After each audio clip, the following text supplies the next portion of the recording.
The night Marcus Webb chose to walk Diesel along Crestwood Lane was the kind of night that made you believe briefly and against better judgment that the world was a manageable place. It was mid-October, a Tuesday, and the air had that particular quality that only comes in the first deep week of autumn.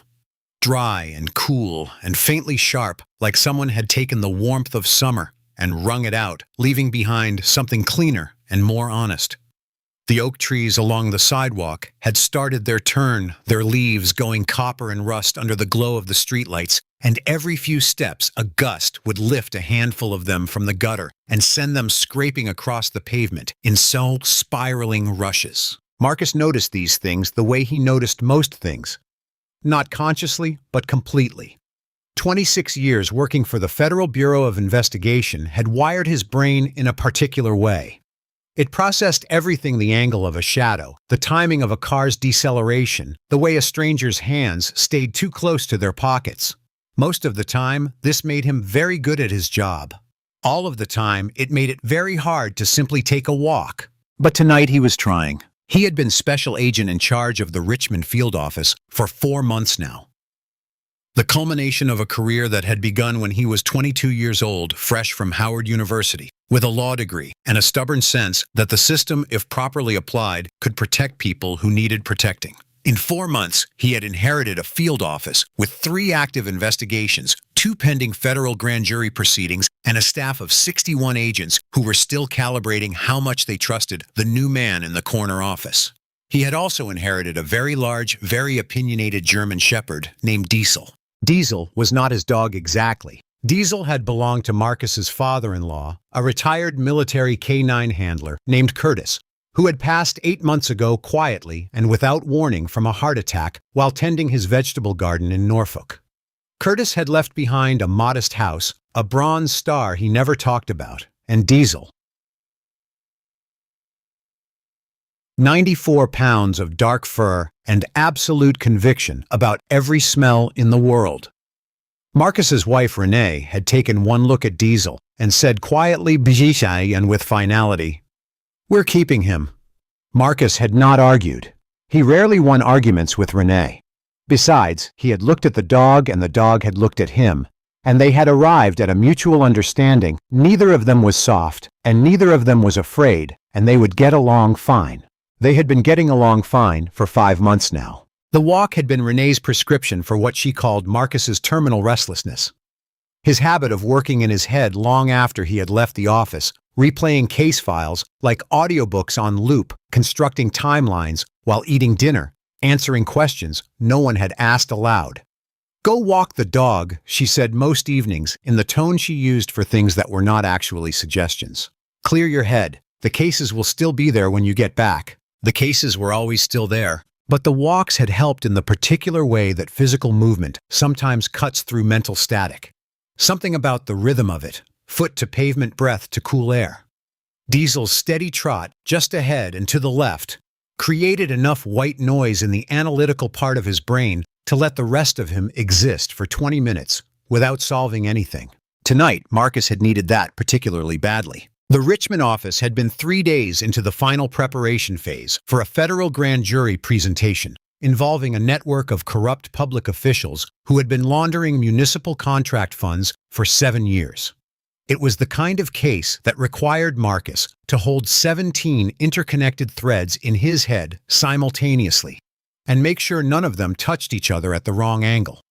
He had spent 14 hours at his desk before Renee had appeared in the doorway of his home office at 9:45, said walk, pointed at Diesel's leash hanging by the front door, and closed the door behind her. Marcus had stood, stretched his back, and gone to get the leash. Diesel had been waiting beside the front door with the focused intensity of a dog who had been tracking the approach of walk time with military precision for the past hour. "Okay," Marcus had told him, "let's go." That was 18 minutes ago. They had made their usual loop, down Crestwood Lane, left on Ashford, right on Maple, then the longer stretch along Birchwood before doubling back. Marcus knew the route so well that his feet could navigate it without much direction from his brain, which was the point. Diesel ranged ahead on the long, retractable leash nose, working overtime, his massive paws silent on the pavement despite his size. Crestwood Heights was the kind of neighborhood that looked exactly like what it was: expensive, well-maintained, and predominantly white. The houses were large and set back from the street behind professionally landscaped yards. The driveways held vehicles that cost more than some people's annual salaries. The Homeowners Association had bylaws about decorative lighting and lawn care frequency. Marcus had moved here because it was within a reasonable commute of the field office, because the schools were excellent for Renee's twin nieces who visited them every summer, and because the house had a basement office with proper soundproofing that would allow him to work at midnight without disturbing anyone. He had been aware from the first week of certain things. He was one of 4 black families in a neighborhood of 63 houses. He had received 3 separate occasions of what he categorized internally as verification events. Moments where neighbors had found reasons to confirm indirectly that he belonged here. A man from 2 doors down, who had walked over very casually to chat and had within 90 seconds asked who his realtor was. A woman from the Homeowners Association who had arrived at his door with a welcome basket and had managed while handing it over to ask 3 questions that were all variations of "Are you renting?" or "Did you buy?"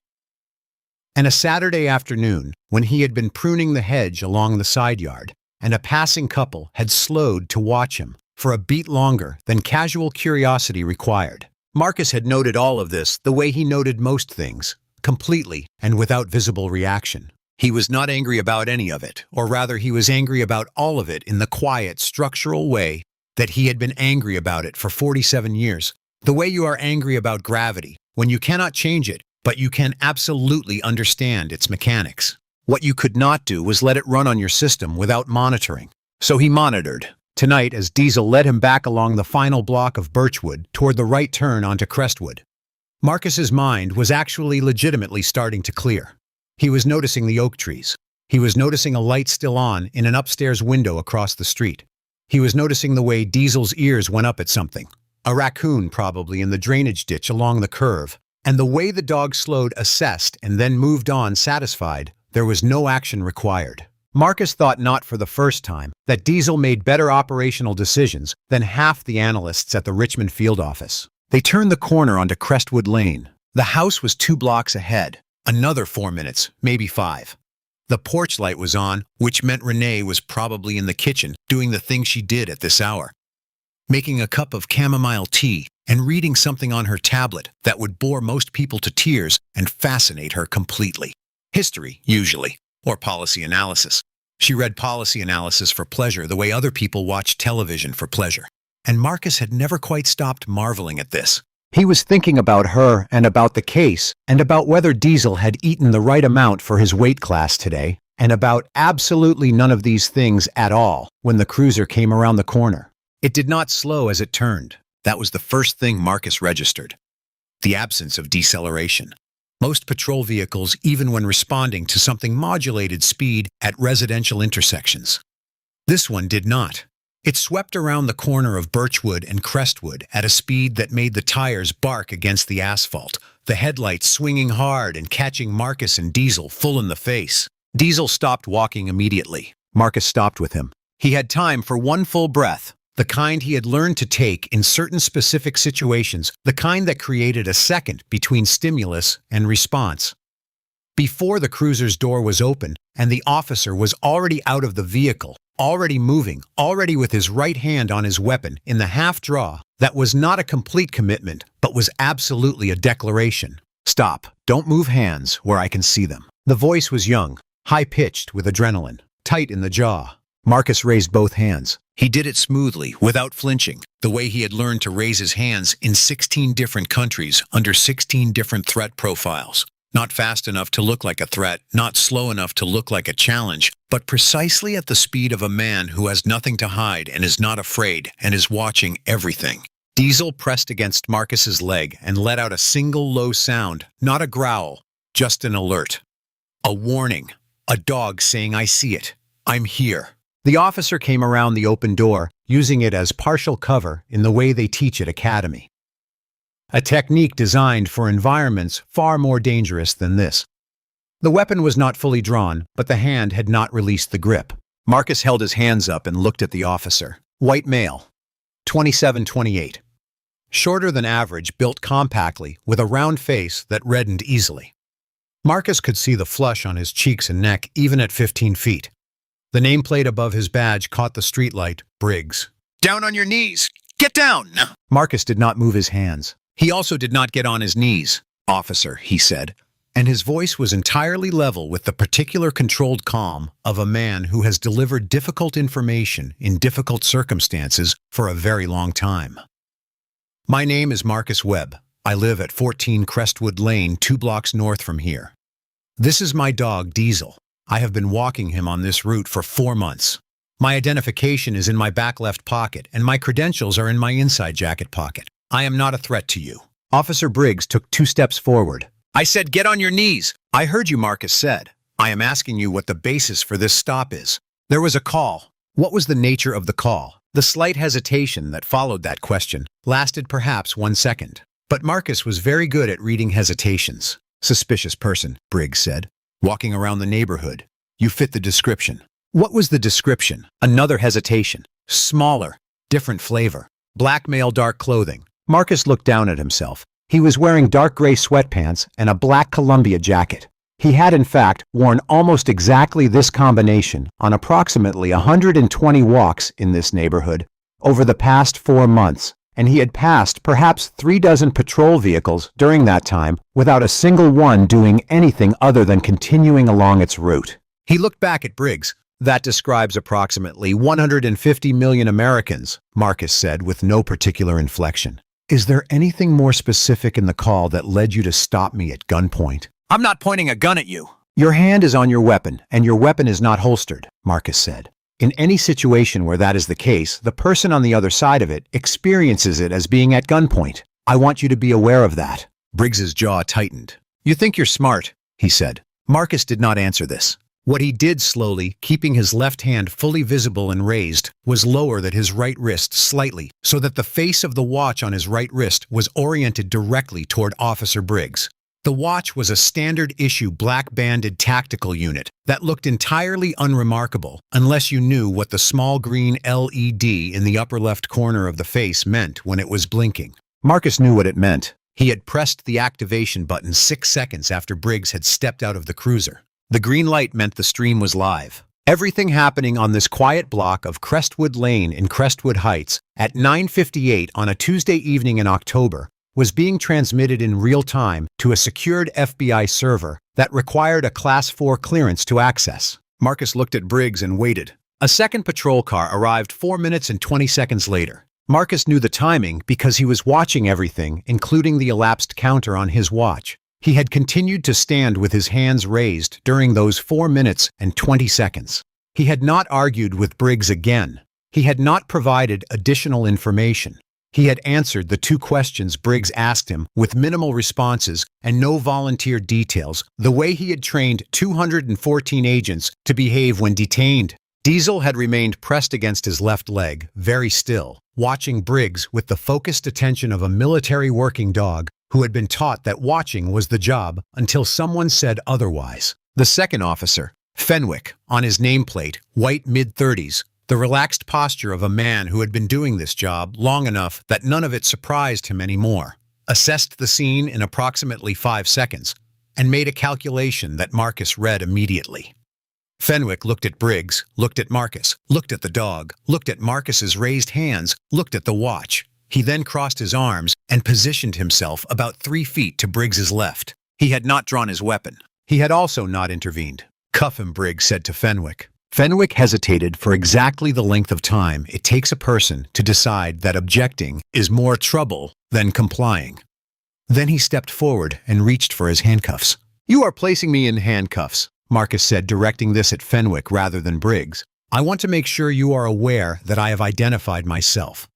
I have offered to show my identification. I have provided my name and address, and neither of you has stated any specific articulable grounds for my detention. That is being recorded." Fenwick's hands paused on the cuffs for half a second. "He said he lives here," Fenwick said to Briggs quietly. "So he says," Briggs replied. "I can have someone verify that in 4 minutes," Marcus said, still directing his words at Fenwick. "All you need to do is run my name through the system." "Enough," Briggs said. He stepped in and took Marcus's right arm, bringing it down from raised position toward his back. Marcus did not resist. This was a decision, not a concession. He allowed his arms to come down and back, allowed the cuffs to close around his wrists, and stood with his back against the hood of the second cruiser, while Briggs moved around him. Throughout all of this, he breathed steadily and said nothing. Diesel made a sound, not aggressive, but prolonged, and low enough that it made the back of Fenwick's neck visibly tighten. "Tie the dog," Briggs said. "He's fine," Marcus said. "He won't move unless I tell him to." Briggs looked at Diesel. Diesel looked at Briggs with the specific expression of a 94-pound dog who had been formally trained and who was currently making operational decisions. Briggs tied Diesel's leash to the base of the nearest street lamp anyway. Diesel sat down, pressed his haunches to the concrete, and resumed watching. From 3 separate houses along the block, lights had come on. 2 windows showed silhouettes. A front porch light flickered on at the house diagonal from where they stood. Marcus noted all of this without turning his head. Peripheral vision, trained reflex. Someone was watching, possibly recording. Briggs came around to stand in front of Marcus. He was shorter than Marcus by 3 inches, and the awareness of this seemed to make him stand slightly more aggressively. Shoulders forward, chin lifted. "So," Briggs said. He had lowered his voice. It had gone from the sharp bark of commands to something quieter, and somehow that was less comfortable. "Smart guy in the nice neighborhood. Think this is your street?" Marcus looked at him. "It is my street," Marcus said. "I own the house at 14 Crestwood Lane. I have a mortgage with Richmond First National. I have been a resident of this neighborhood for 4 months. I walk this route most evenings between 9 and 10. "That's so. It is. Funny," Briggs said, and the word had an edge on it that Marcus recognized. The edge that certain people used when they had decided that someone's calm was itself a provocation. People around here, they notice things. They call when something doesn't look right. "What doesn't look right about me, officer?" Briggs smiled. It was not a pleasant smile. "You tell me." Marcus held his gaze. "Officer Briggs," he said. And now his voice was something slightly different. Not louder, not aggressive, but carrying the particular weight of a man who is choosing his words with exact professional deliberation. "I want to ask you one question, and I want you to think about your answer. Do you know what a special agent in charge is?" Briggs blinked. The question had not landed the way Briggs expected. That was evident in the slight recalibration behind his eyes. The moment when a person who expected fear or anger or pleading gets something different and has to reorganize. What Briggs said. "A special agent in charge," Marcus said. SAC, within the FBI's organizational structure. "Do you know what that role is?" Briggs's jaw tightened. "I don't know what your game is." "It's not a game," Marcus said. "It's a question. Take your time." Briggs stared at him. "I don't care what SAC is," he said finally. Marcus nodded slowly. "You will," he said. "That's all." Fenwick had drifted slightly to his right. Marcus caught the movement and filed it. Fenwick was doing the smart thing, creating visible physical distance between himself and whatever Briggs had started here. A small act of self-preservation. Not courage, but not completely without instinct. Marcus's phone buzzed against his hip through the fabric of his jacket pocket. Briggs reached into Marcus's jacket pocket and removed the phone without asking. This was, Marcus noted, a 4th discrete violation in a sequence that was now well documented. He looked down at the phone in Briggs's hand. The screen showed an incoming call. The caller ID displayed Callaway R, a DFBI HQ. Briggs looked at the screen. Fenwick, who had drifted far enough right to read the screen from an angle, looked at it also. The call continued buzzing. Briggs turned the phone face down on the hood of the cruiser. "That's not your property," Marcus said. "It's potential evidence." "Evidence of what?" Briggs didn't answer. The call stopped. 15 seconds later, it started again. Same caller ID. The phone face down buzzed against the metal of the cruiser hood with a low mechanical rhythm. Fenwick looked at Briggs. Something in his expression had shifted. It was not quite concern yet, but it was the precursor to concern. The particular look of a man who is beginning to calculate whether the situation he has walked into is actually as simple as it appeared 4 minutes ago. Harlan Fenwick said quietly. "I've got it," Briggs said. The man asked for his ID to be checked. "I said I've got it." Fenwick pressed his lips together and stepped back another half step. The phone stopped buzzing. Marcus looked at the watch on his right wrist. The green light was still blinking steadily. "Officer Briggs," Marcus said. Briggs looked at him. "Do you see the light on my watch?" Briggs looked at the watch. His eyes found the small green LED in the upper left corner of the face, blinking approximately once every 2 seconds, steady and unhurried. "What about it?" Briggs said. Marcus looked at him without expression. "That light indicates an active live stream," he said. "It's been broadcasting since approximately 10 seconds after you exited your vehicle. The feed goes to a secured server with Federal Bureau of Investigation architecture. As of right now, you have been on record for 22 minutes and 14 seconds. Briggs stared at the watch. The color in his face changed. Marcus watched it happen. The flush of a moment ago beginning to drain the redness, receding from his cheeks as if a tide was going out, leaving something paler and less certain underneath. "Everything that has occurred during this stop," Marcus said, keeping his voice entirely even, "is documented. Your statement about the call, the decision to handcuff me without stated probable cause, the removal of my personal property, the failure to run my identification through the system despite my offer. All of it is on federal record." Briggs's mouth opened, then closed. He looked at Fenwick. Fenwick was already taking a step back, both hands open at his sides, the universal body language of a person preparing to be interviewed later about events they were not personally responsible for. "I was responding to a call," Briggs started. "There was no call," Marcus said. "What?" "The nearest incident report dispatched to any unit in this sector tonight was at 9:17, and it was a noise complaint at 4.7 miles from this location.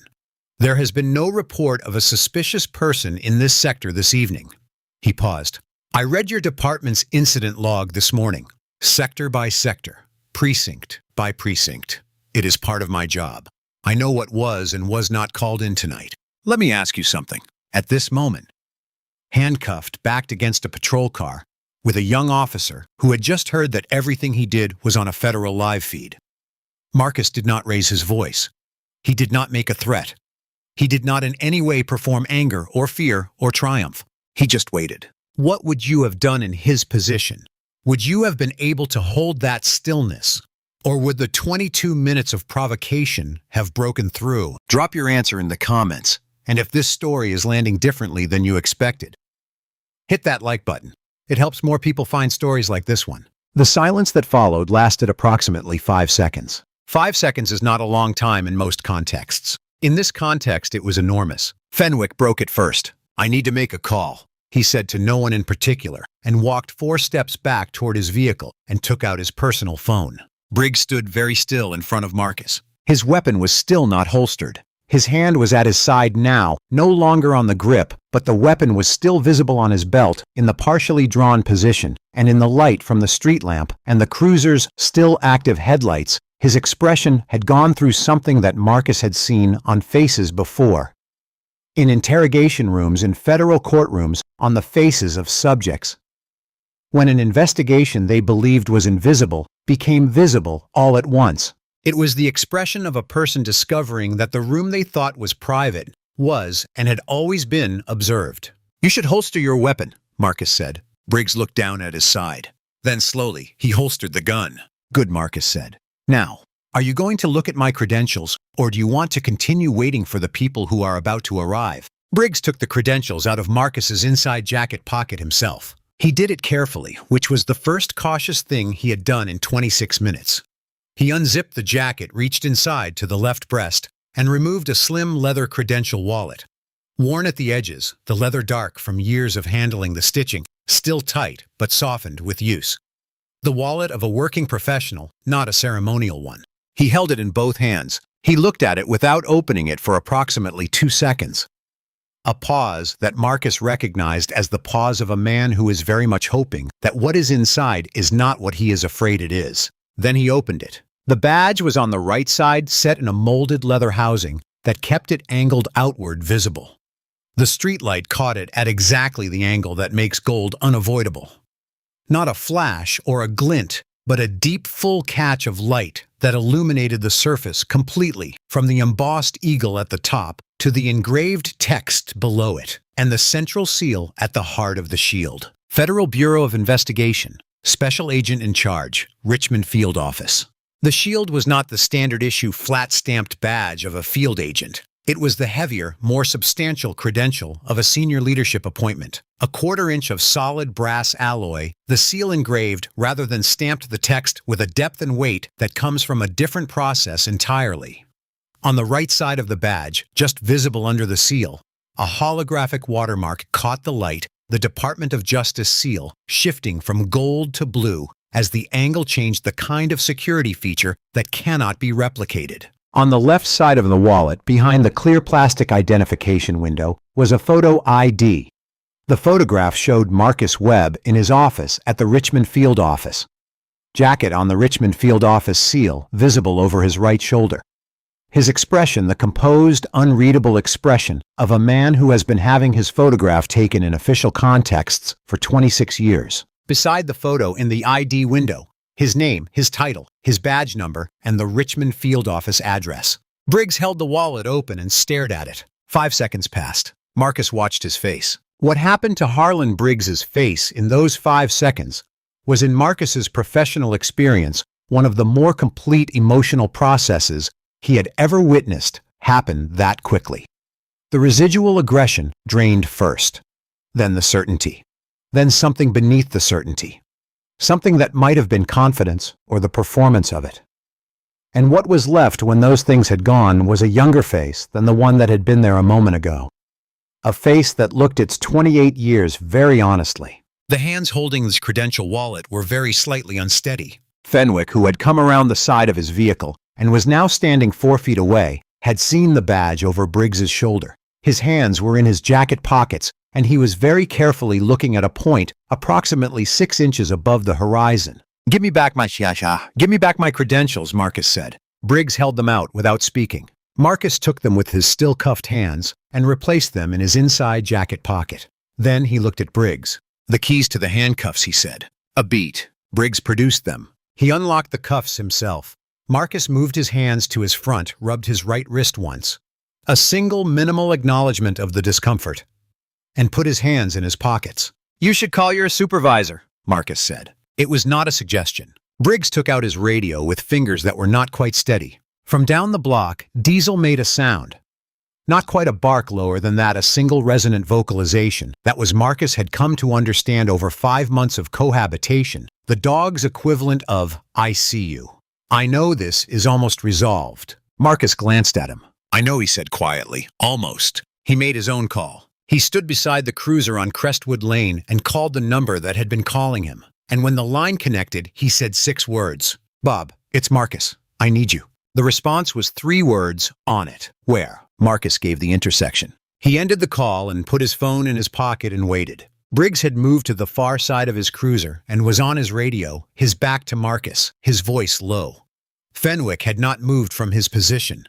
He was still looking at the middle distance with the careful expression of a man who is attending very closely to his own future. Marcus walked to the street lamp, unclipped Diesel's leash, and the dog pressed immediately against his left side. "Good boy," Marcus said, and meant it. He scratched behind Diesel's ear once briefly, and then straightened and looked down the street. 11 minutes after the call, a pair of black Chevrolet Suburbans turned the corner onto Crestwood Lane.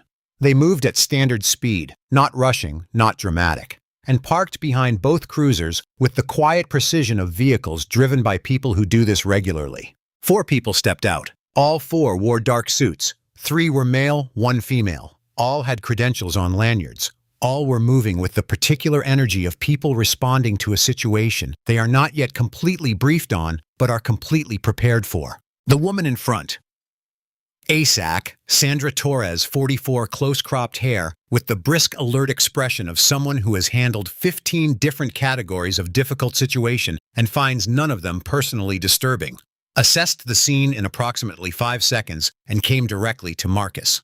"Sir," she said. "Torres," he said. "Give me a minute." A third vehicle had turned the corner. This one was a dark sedan. Department-issue city plates. It came to a stop behind the Suburbans, and the driver's door opened immediately, as if the occupant had been watching for this precise moment to exit. Chief Raymond Holt was 55 years old, white and built with the solid, overbuilt physicality of a man who had played college football and had never entirely stopped needing everyone in a room to know it. He had been chief of the Richmond PD for 9 years. He wore his authority the way some people wore cologne, heavily, and, as a matter of course, he was not wearing it right now. He was walking toward Marcus in the particular way of a man who is moving quickly, but does not want to appear to be moving quickly, which resulted in a sort of compressed stride that covered ground faster than it looked like it should. His face, when he got close enough for Marcus to read it properly, was gray. Not the gray of normal pallor, the gray of a man who has, in the last 2 minutes on a phone call, understood the specific dimensions of a situation that he desperately wishes had not occurred. He stopped 4 feet from Marcus. He looked at the handcuffs which Marcus had put in his jacket pocket. He looked at Diesel. He looked at Briggs, who had stopped talking into his radio and was now standing beside his cruiser with the stillness of a man who has run out of things to do that feel useful. He looked at Fenwick, who was still examining the middle distance. He looked at Marcus. "Marcus," he said. Chief Marcus said. Holt's jaw moved briefly without sound. Then, "Tell me these aren't my guys." "They're your guys," Marcus said. Another jaw movement. "Briggs." Briggs and Fenwick. Holt looked at Briggs across the 15 feet of street-lit pavement between them. Briggs, who had been on the Richmond PD for 3 years and who had been written up twice for excessive escalation in his first 18 months before the complaints had been internally resolved, was very still. "Is the stream still live?" Holt asked, directing this at Marcus. "No, I closed it when you arrived. There is a 27-minute archive on the federal server." Holt exhaled through his nose, a long, controlled breath that Marcus recognized as the precursor to a very unpleasant set of decisions. "Briggs," Holt said. His voice had not raised. It didn't need to. Briggs walked over. He stopped 3 feet from his chief and did not say anything. "Badge and sidearm," Holt said. Briggs looked at him. "Chief." "Badge, sidearm, now." The 30 seconds that followed were very quiet on Crestwood Lane. Briggs unclipped his badge and removed it from his shirt with hands that were not quite steady. He removed his sidearm from his holster, cleared the chamber with practiced movement, and held both out to Chief Holt. Holt took them. He did not look at Briggs again. He looked at Fenwick. "You stay," he said. "Internal Affairs will be here in 15 minutes. Neither of you goes anywhere.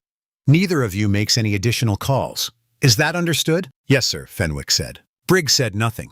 He was looking at the ground. Holt turned back to Marcus. "I owe you an apology," he said. "The department owes you an apology." "What you owe me," Marcus said quietly, "we'll discuss tomorrow morning."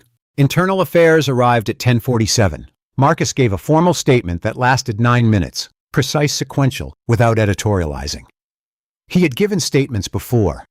He gave this one the way he gave all of them. ASAC Torres took a copy of the watch footage from the server before Marcus walked home. He walked home with Diesel at 11:15. Renee was in the kitchen, chamomile tea going cold on the counter beside her tablet, standing at the window when he came through the door. She took one look at his face and crossed the room.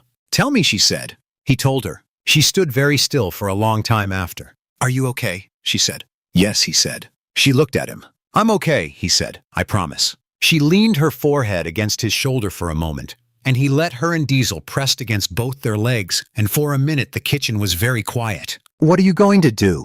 she said. "I have a meeting with Chief Holt tomorrow at 8, Marcus said, "and I'm going to need the files." The meeting was in the chief's conference room at Richmond PD headquarters.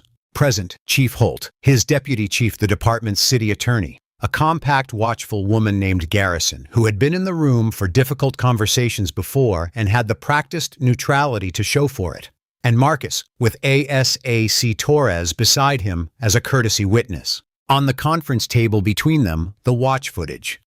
On the screen behind Holt, a timeline of the stop assembled by Torres's team from the federal server logs. They talked about what Marcus needed from the department, not what he was owed, what he needed. Chief Holt had arrived expecting a lawsuit. He was prepared for the lawsuit, had in fact spoken at 6:45 that morning with the city's insurance counsel, who had given him a settlement range and a set of talking points about cooperation and institutional accountability that sounded like what they were, an attempt to contain damage and move on. Marcus was not interested in the settlement range. "I want files," Marcus said. "I want Briggs's complete personnel file, his complaint history full unredacted, his field training records, his academy evaluation, every supervisor commendation, and every supervisor concern. I want it all." Holt looked at Garrison. "That's a privacy issue," Garrison started. "Union contract." "He's not asking through FOIA," Torres said pleasantly. He's asking because the alternative is a federal civil rights investigation that subpoenas everything anyway, and that process is public and takes 14 months and involves journalists. Garrison closed her legal pad. I also want Marcus continued the sector incident logs for Crestwood Heights Precinct Sector 14. 18 months back. Every stop, every contact report, every field interview card. I want to know who Briggs stopped where and what the stated justification was. What are you looking for? Holt asked. A pattern, Marcus said, or the absence of one. He looked at the chief directly. If I'm wrong, he said, I'll be wrong quietly, and this stays between these walls. If I'm right, you'll want to know before I do. Holt looked at him for a long moment. You think this is bigger than Briggs, he said. I think Briggs is 28 years old and 3 years into his career, Marcus said. I think the habits he displayed last night were not invented last night. I think behavior patterns in police work come from somewhere, and I want to know where this one came from. The chief of the Richmond PD, who had been in this job for 9 years and who had gotten very good at reading situations, looked at the man across the table from him and made a decision. You'll have everything by noon, he said. Marcus spent 11 hours in a second-floor conference room at Richmond PD headquarters reading. He did not have a legal pad. He had a laptop, his standard analytical software, and the capacity for cross-referencing that had been for 26 years one of the most useful tools he possessed. What he found beginning around the 4th hour was not a surprise, which was its own kind of depressing. In Harlan Briggs's personnel file, there were 2 prior complaints from civilian encounters, both flagged as no basis for disciplinary action after internal review. Both involved black residents of Crestwood Heights sector. One involved a man who had been asked to leave a public park during daylight hours. The second involved a woman who had been detained while working in her own front yard because Briggs, per his own incident report, had received an unverified report of trespassing. Neither complaint had been sustained. The field training records showed that Briggs had been assigned to a field training officer named Sergeant Dale Kowalski for his first 18 months on the job. Kowalski was 53. He had been with the Richmond PD for 22 years. He was white. His record was clean in the official sense. No sustained complaints. 3 commendations, a community relations certificate from 2019. Marcus requested Kowalski's file. It arrived within the hour. He read it alongside Briggs's, then alongside the sector incident logs for the 18 months that Briggs had been on active patrol. What he found in the incident logs was this: in Sector 14, over the 18-month period, there had been 47 documented field stops and civilian contacts in the Crestwood Heights residential zone. Of those 47, 31 had involved black or Latino residents. Of those 31, 14 had no verifiable dispatch record preceding the stop. No call, no incident report, nothing in the sector log that would explain why an officer had initiated a civilian contact. 11 of the 14 no-dispatch contacts had been conducted by either Briggs or one of the 3 other officers who, cross-referencing the academy records, had completed their field training under Kowalski. Marcus sat with that for a long time. Then he requested the training records for all 4 officers who had gone through Kowalski's FTO program in the past 5 years. He read those in the final 2 hours. What emerged was not dramatic evidence. It was quieter and more damning than drama. It was a pattern of similarity. Officers trained in sequence by the same supervisor, all demonstrating the same specific category of behavior, stops without documented cause in residential zones with majority-minority foot traffic. A shared vocabulary in their incident reports. Phrases like appeared out of place and behavior consistent with prior criminal activity that appeared too consistently across too many officers in too many similar circumstances to be coincidence. It was taught. Not the way things are explicitly taught. No manual, no formal instruction. The way things are taught by practice, by example, by a supervisor who demonstrates for his trainees over months of shared patrol what the job looks like when no one is watching carefully. At 6:45 in the evening, Marcus stopped reading. He opened a new document and wrote 6 names. Briggs, 3 others from Kowalski's recent training cohort, a 5th who had been trained by Kowalski 4 years ago, and who had 3 sustained complaints in 2 different precincts that had been handled administratively without pattern review. At the top of the list circled Kowalski D., Sergeant Field Training Officer. He saved the document, printed 1 copy, and went downstairs. Chief Holt was still in his office. It was nearly 7 o'clock. Marcus suspected he had not left. He put the single printed page on the desk in front of Holt and sat down. Holt looked at it. He looked at Kowalski's name at the top, circled in pen. He looked at Marcus. Dale Kowalski, he said. Dale Kowalski, Marcus confirmed. He's been with this department for 22 years. 22 years, Marcus said, is a long time to train other people's habits into permanent patterns. I'm not saying Kowalski invented this. I'm saying he taught it, consistently, to multiple officers, over a long period of time. And your internal complaint process never connected the dots because no one ever looked at the cohort. They looked at individual complaints individually resolved. Holt was quiet for a long moment. "What do you need from me?" he said. And his voice was different now. Without the defensive layer, without the performance of institutional authority. He sounded like a person who had just understood the actual size of something and was calculating how to address it honestly. "I need you to move Kowalski off active field training duty tonight," Marcus said. "I need IA to review the 5 officers on that list before any of them take another patrol shift. I need the sector incident logs for all 5 of Kowalski's most recent training cohorts reviewed for the same pattern I found. And I need a commitment, not a press release, not a training seminar, a structural commitment. That the FTO program goes under an independent review before it resumes assigning new recruits." Holt looked at the list. "If you want to resolve this administratively," Marcus said, "I can work with that. If you want to do this quietly and thoroughly, I can also work with that. What I cannot work with is a response that addresses Briggs and leaves the structure that made Briggs intact." Another silence. Holt reached for his desk phone. "Get me internal affairs," he said when it connected. "Tell Sergeant Carter I need him in my office right now." He paused. "And get me Kowalski's supervisor. Tell them both it's not optional." He put the phone down and looked at Marcus. "Thank you," he said. "I mean that." "Don't thank me yet," Marcus said. "Do the work. That's the thank you." What followed was not dramatic in the way that certain stories are dramatic. There were no press conferences with megaphones. There were no protest marches. There was no viral clip. The watch footage remained on the secure federal server, reviewed by IA, reviewed by the city attorney, reviewed by the Federal Civil Rights Desk that Torres quietly flagged the case to. There was instead the slower and more grinding work of institutional consequence. Briggs's termination was finalized 11 days after the stop on Crestwood Lane. The termination letter cited violation of use of force protocols, failure to follow identification procedures, and conduct unbecoming. There was a union grievance filed as there always was. The grievance was settled in 2 weeks rather than the usual 4 months because the watch footage existed and was not going away. Fenwick received a formal written reprimand and a reassignment to administrative duties for 90 days. He had cooperated fully with the IA investigation, which had not saved him from consequences but had shaped what they looked like. Kowalski was placed on administrative leave pending an IA review within 48 hours of Marcus's meeting with Holt. The review took 3 weeks. At the end of it, Kowalski was given the option to retire or face formal termination proceedings. He retired.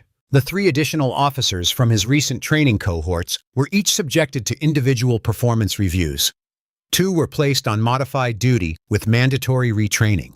1 was terminated after the review uncovered additional complaint history that the pattern analysis had initially flagged, but that required full file review to substantiate. The FTO program was suspended for review 90 days after Kowalski's retirement.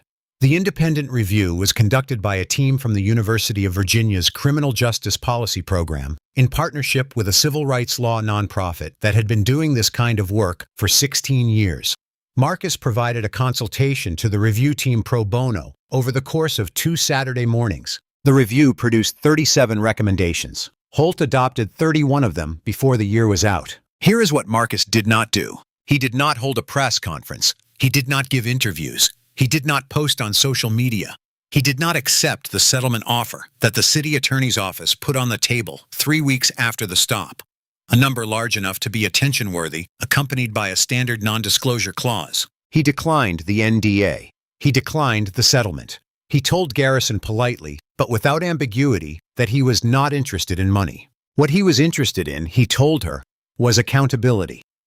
The structural kind, the kind that outlasts the headlines, and actually changes what happens on the next Tuesday night in October when the next person is walking their dog in the wrong neighborhood. What would you have done? Would you have taken the money and the quiet resolution, or would you have pushed for what Marcus pushed for? The slower, less satisfying, more durable kind of change. We genuinely want to know. Leave your answer in the comments. And if this story is making you think about something beyond the headlines, like and share it.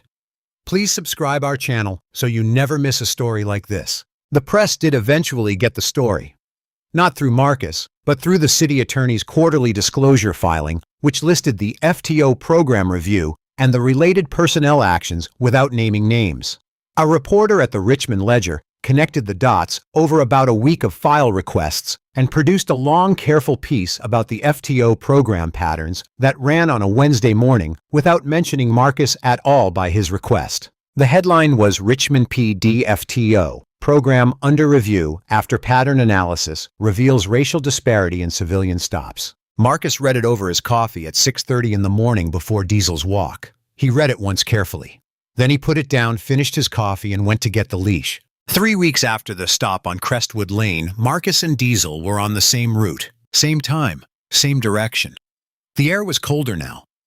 The end of October fully arrived, the trees stripped back to their frames, the sidewalks carrying the particular crunching texture of fallen leaves that hadn't been swept yet. Marcus's breath made brief clouds in the air. Diesel's breath made larger ones. They went down Crestwood Lane, left on Ashford, right on Maple, the long stretch of Birchwood, the curve at the bottom, the corner. The same corner. Marcus paused at the corner of Birchwood and Crestwood for a moment that was not quite intentional. Just a hesitation, a fraction of a second, the way the body sometimes remembers things before the mind gives it permission to. Diesel looked back at him. "I know," Marcus said. He turned the corner onto Crestwood. A patrol car came down the block, moving at the appropriate residential speed, and slowed briefly as it reached them. Marcus looked at it. The officer behind the wheel was a young woman. Black, mid-20s, new enough to the job that her posture behind the wheel still had the slight self-consciousness of someone performing a role they hadn't grown fully into yet.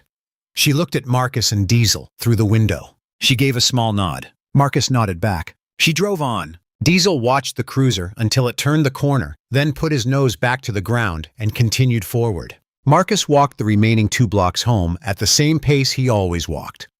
Not faster, not slower. The porch light was on. The kitchen light was on. From the front walk, he could see the shadow of Renee moving behind the kitchen window.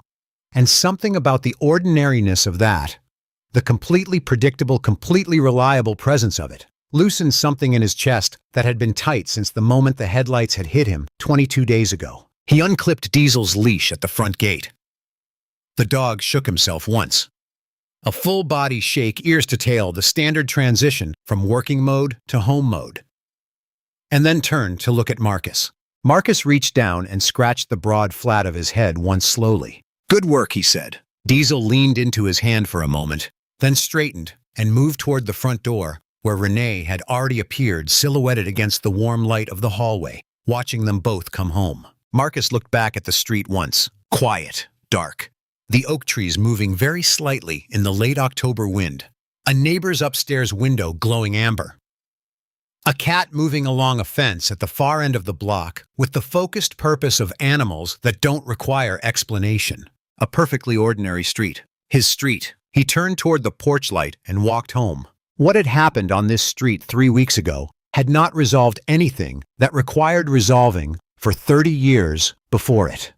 The patterns it had uncovered had roots that went further down than a single FTO program, a single sergeant, a single corner.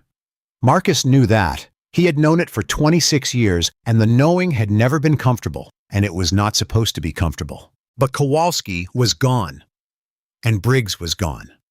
And 37 recommendations were working their way through an institution that had not voluntarily opened itself to that kind of review before. And on the next walk, and the one after, Marcus Webb would walk the same route. In the same neighborhood, with the same dog who had the same magnificent disregard for anything other than the smells and the movement and the present tense.